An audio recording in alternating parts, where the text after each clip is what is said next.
community hard. Our final speaker on this topic will be Cori Miller, who's a case resource manager with the Developmental Disabilities Administration's Region 3 Tacoma Field Services Office and a member of the Washington Federation of State Employees. Cori? Thank you, Senator Randall and other committee members. So I don't have any visual aids today, it's just me, but my name's Cori Miller and I'm here on behalf of the Washington Federation of State Employees. And I've been a case resource manager at Developmental Disabilities Administration for the last 16 years. And our agency supports those with intellectual disabilities from beginning to end of life. Right now, as far as changes as an employee and a state employee and how our work has really changed during this time, we are all teleworking and we're grateful for the opportunity for the most part to be able to work from home. However, it's really a challenge to, balance the work with care. And it's no surprise that people who go into social services usually are also the type of people that step up in their family to be caregivers, not only for their children, but perhaps raising grandchildren, caring for aging parents. And so bringing your work home and at the same time juggling those caregiving responsibilities has been really difficult. Without school and without really much access to childcare, we've just been asking for a lot of flexibility in our schedules throughout the week to allow us to do the work that we need to do when we're able to do it.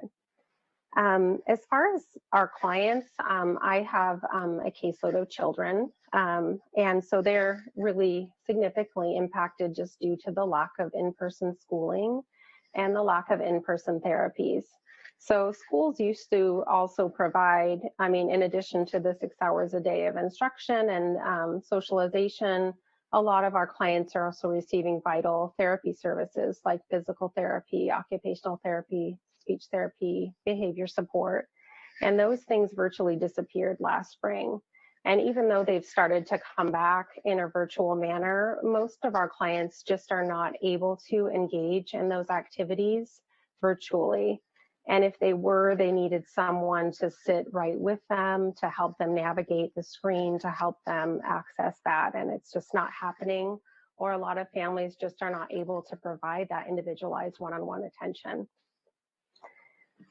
Prior to COVID, and even continuing now, as case managers, our caseloads are too high. With an average caseload of 1 employee for 75 clients, we have not really had the opportunity to support our clients in the manner which we would like to. We have a single annual home visit.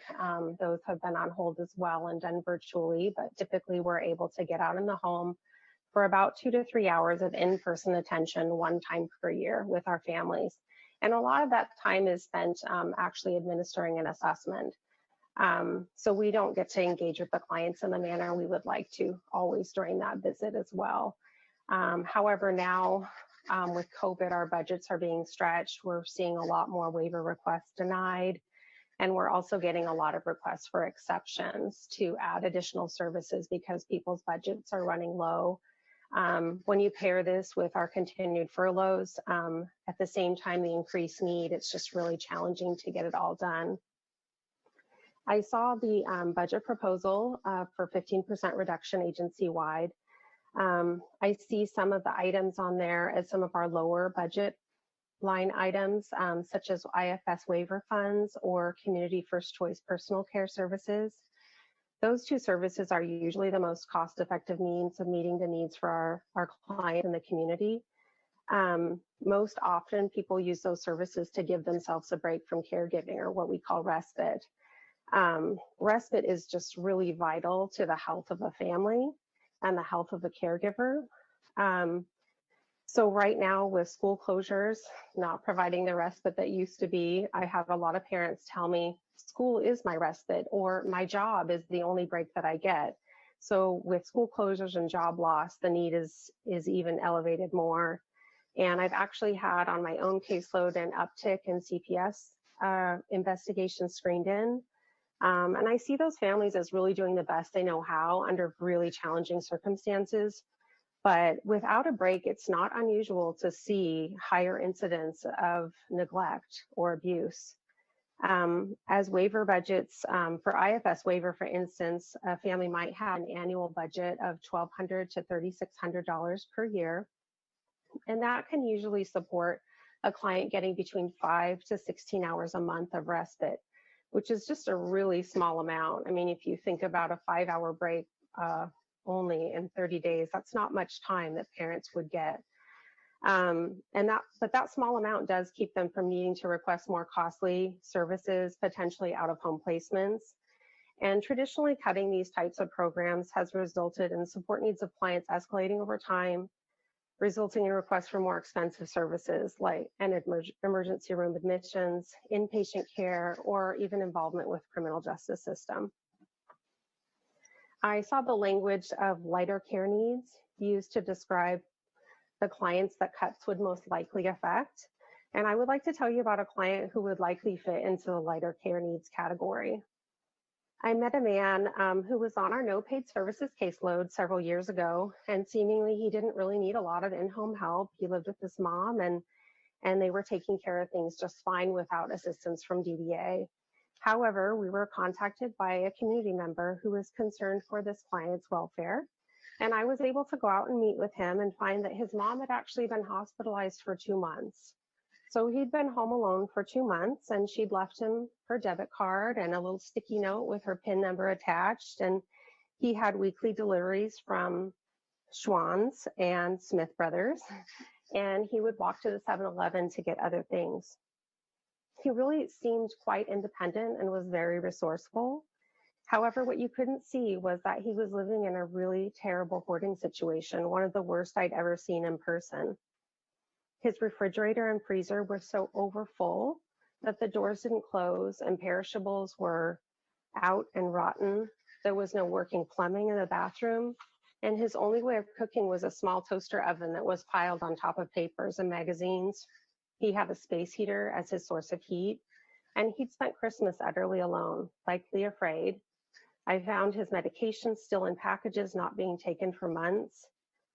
I am pleased to say that his story did have a happy ending, but there's so many more out there that we just don't know about yet, and many people that are just on the verge or one event away from a dire crisis.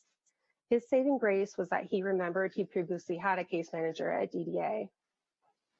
In closing, I'd like to say that as a case manager, I would like to be able to engage and assess the needs of every eligible client. And to meet this need, we would have to provide case management to over 14,000 clients that are currently on our no paid services caseload. At this time, looking to reduce case management is not the direction to go. Disability for both the individual who experiences it and their family members is really isolating and lonely. Additionally, the resources and benefits available tend to be really complicated to access at both the federal and state level.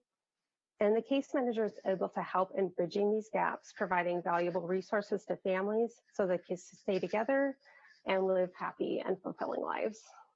Thank you. Thank you, Cori, so much for sharing that personal story and context with all of us. I know Yes. The budget cuts are personal to the folks who are impacted, and it is important for us to be centered on what those effects will be for folks in communities. I really appreciate your story. I don't see any